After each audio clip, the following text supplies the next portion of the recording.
So it is day 8 now.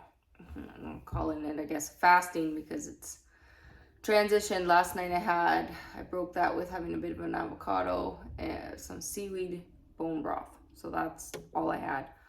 And then today, because I'm easing back into eating, will be about roughly the same as the plan, and the next day, and then just gradually increasing calories and then food. So this month I'm still doing healing and focusing on that, the psychology piece with the as well, and then the food. So psychology piece, even yesterday being 119 point whatever, today 120, just having a little bit of stuff. Okay, there's sodium, there's different da.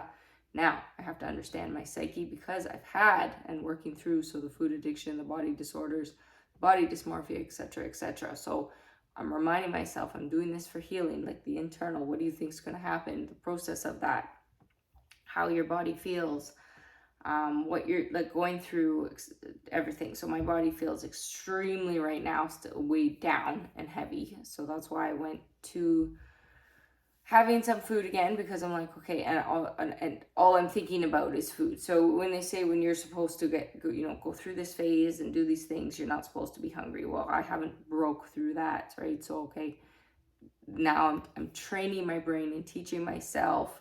So as I ate that avocado, sitting there, chewing it, enjoying it. Okay, as I had my bone broth, slow down, eat, because a big problem that I had before, right, was like in the last year and a bit that I was working through too, was like that obsessiveness of binge eating, like speedy. So you're not even sitting and really enjoying your food, you're just shoveling food in. Now, most people do this in how they eat, especially in North America, without even realizing it. They're eating in the car, they're rushing when they're eating something, they're just shoveling stuff in their mouth. They don't think that to be an eating disorder. It's the things that are in our head. So it doesn't affect them, right, the same way. Where it's disordered eating, okay, the obsession with your body, your weight, your appearance, yes.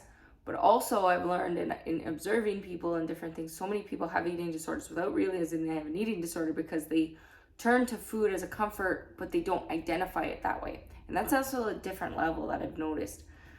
So I'm just working myself through this process with the mindfulness myself, my own conditions, and that's not my issue, right?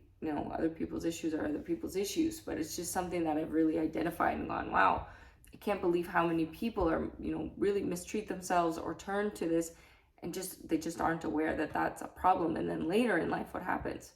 They get a disease, something happens, and it's catastrophic.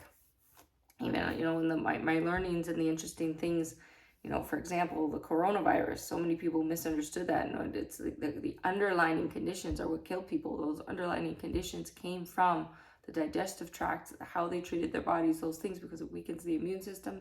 Then a disease comes in and can kill them off. And that's really everything. But that's because our digestive tract and how, the majority of our serotonin, which makes like our happy, is made in our gut, and our gut determines so much of how we are. So what we're eating, what we're putting in our system, that's one thing, and how we're treating our body.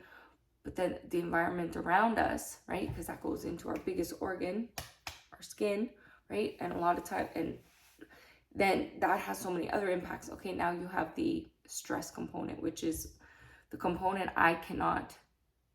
that's what's killing me, the stress component. And it's taken me, and I'm still in it. So the number one thing you have to get away from is stress. Well, what if you can't? Then what? So that's my inexperience. Can I get strong enough to be able to cope with the stress and take it on? And I have to get my body back and strong enough to be able to actually do that. And those are the things I can't talk about. But that stress component is so severe, it's killing me. And how does a person work through that? And that's the side of when I go into my mental health documentary. That's the biggest misunderstanding globally.